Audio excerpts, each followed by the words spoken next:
Olá, meninos. Vamos começar agora a revisão de análise sintática.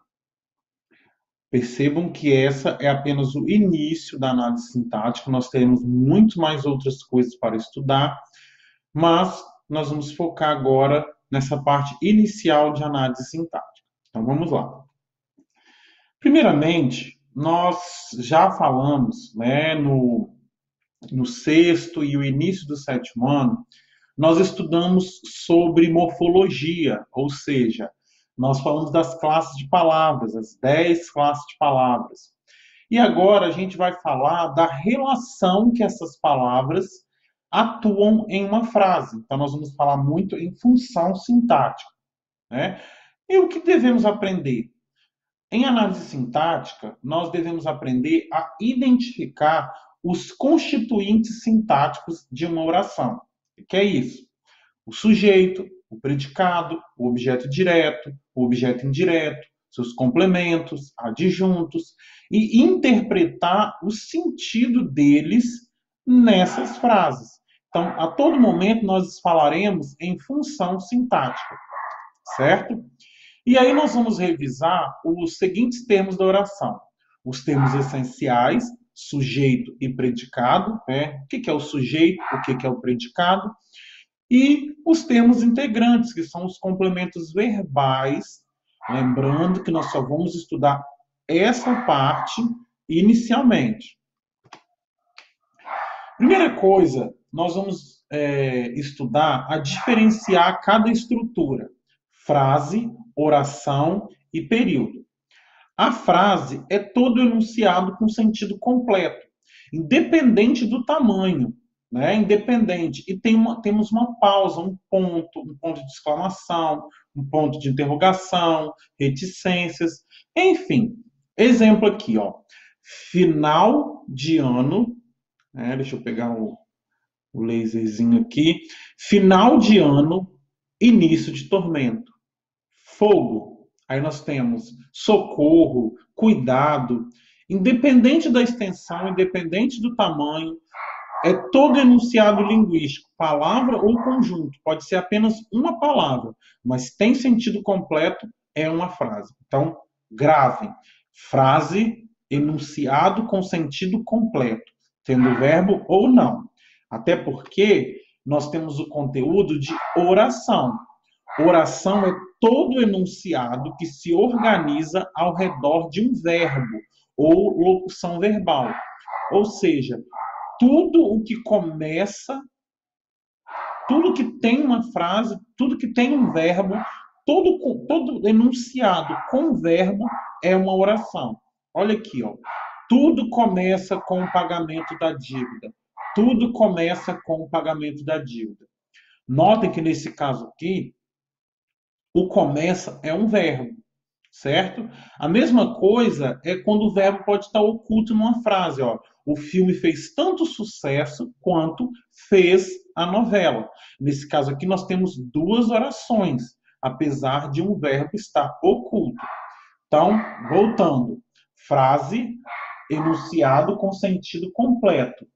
Oração, enunciado que se organiza em torno de um verbo. Ok? E o período é uma frase organizada em uma, duas ou mais orações, certo? Então, nós teremos um período quando nós conseguimos organizar uma frase. Mesmo que esse período tenha mais de um verbo, ele é um período. Aí nós teremos as classificações. O período simples, ele é formado por uma única oração ou locução verbal. O professor utilizou o quadro. Utilizou, nós temos um verbo. Período simples. O professor pode utilizar. Isso aqui, nós temos uma locução verbal. Nesse caso aqui, o professor utiliza o retroprojetor. Aqui nós temos uma locução verbal. Período composto, ele é formado por mais de uma oração. O número de verbos é igual ao número de orações. Nesse caso, período composto é quando eu tenho mais de um verbo, eu tenho mais de uma oração. Nessa frase aqui, ó, espero que os homens respeitem a natureza. Eu tenho dois verbos, duas orações, período composto. Agora, a gente precisa analisar sempre o verbo. Eu já disse para vocês que análise sintática é a análise de cada palavra. Nesse caso aqui, nós vamos analisar o verbo. Sujeito é o termo que pratica uma ação, é o termo que sofre uma ação ou é o termo sobre o qual declaramos ou dizemos algo.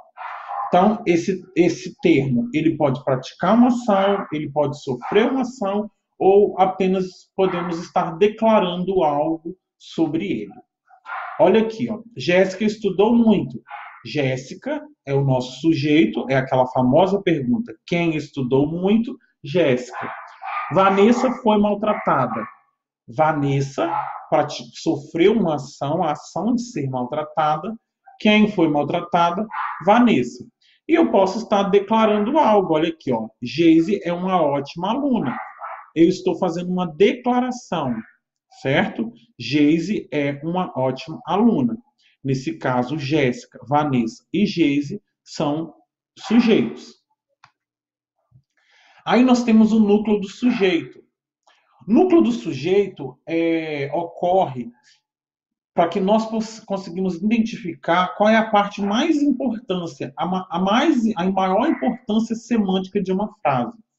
Então, quando o sujeito é formado por mais de uma palavra, eu tenho que identificar qual é a parte mais importante e aí sim eu terei o meu núcleo do sujeito. Isso é importante para a gente identificar posteriormente a identificação de sujeito simples, sujeito composto, certo?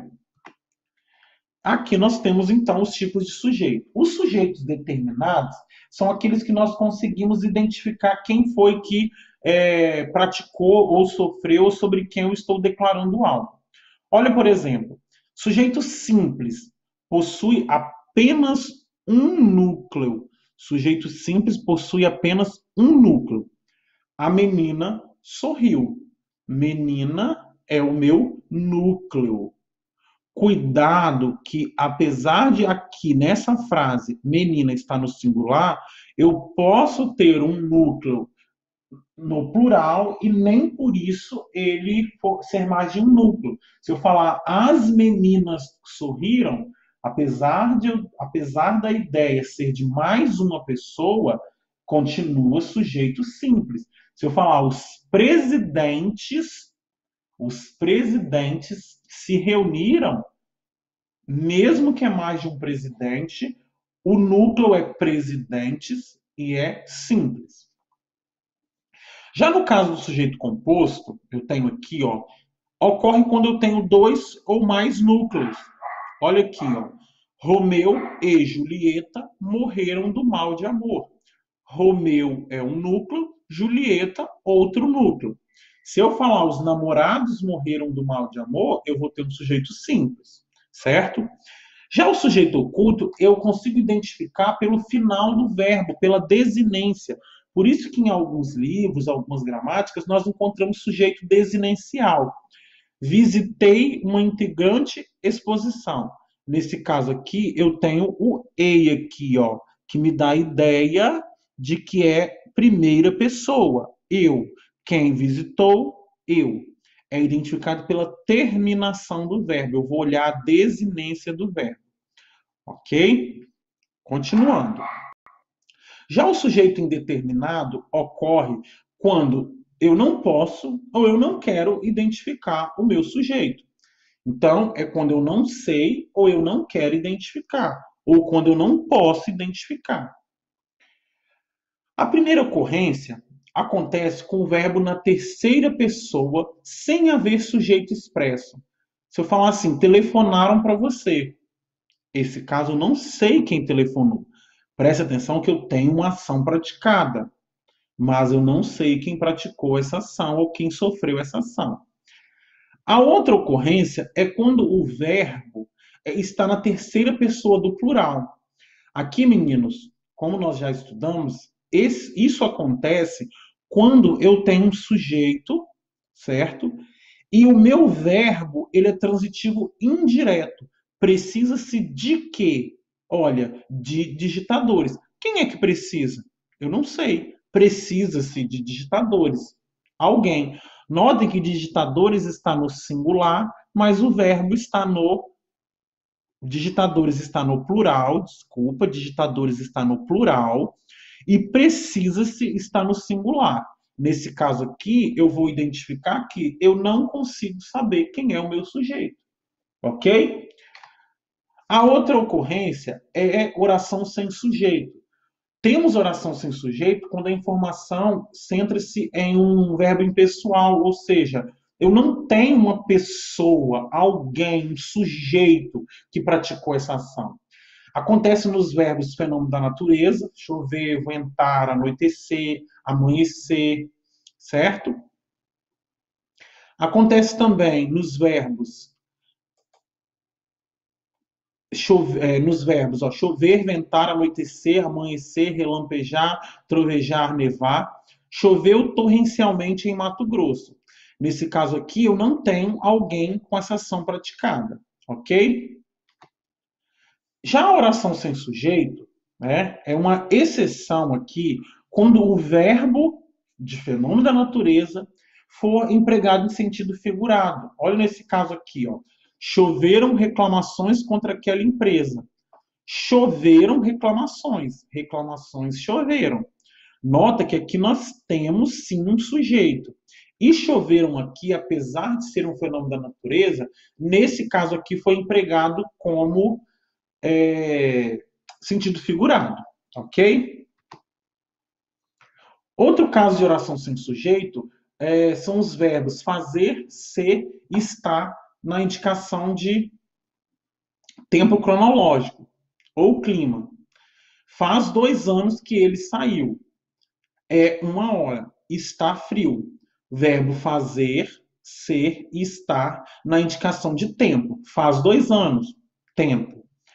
É 1 hora. Tempo. Está frio. Clima. Nesses casos aqui, eu não tenho ação sendo praticada aqui. Ok?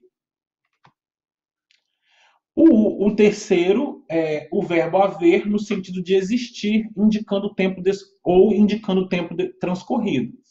Olha aqui, ó. Há muitos alunos nessa sala. Existem muitos alunos nessa sala. Né? Aqui, ó, esse A aqui eu posso trocar por existem. Né? Existem muitos alunos nessa sala. Ou há 2 meses que não vejo Maria. Ou seja, já se passaram 2 meses que eu não vejo Maria. Então, nesse caso, eu também não tenho um sujeito nessa frase, nessa oração. Ok? Ela é oração porque tem verbo. A questão é que eu não tenho o sujeito, alguém praticando ou sofrendo a ação. Ok? Mas atenção, o verbo existir ele não é pessoal. Isso muitas vezes confundem, gente, porque a gente fala assim, verbo haver no sentido de existir é impessoal. Porém, o verbo existir, ele não é impessoal. Nesse exemplo aqui, ó, existiam 4 pessoas interessadas na vaga. 4 pessoas interessadas na vaga existiam. Agora, se eu colocar aqui o meu verbo a, primeira coisa que eu vou identificar é que ele vai ficar no singular. Há 4 pessoas interessadas na vaga, certo? Lembrando aqui, verbo haver no sentido de existir, oração sem sujeito. Verbo existir tem sujeito normal, ok?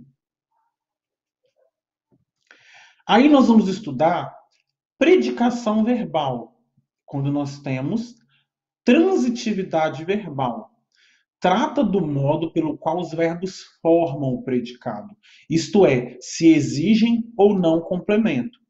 Quanto à predicação, os verbos podem ser intransitivos, transitivos e de ligação. Isso nós vamos estudar mais certinho, mais explicadinho, para que vocês possam entender. Até o próximo vídeo.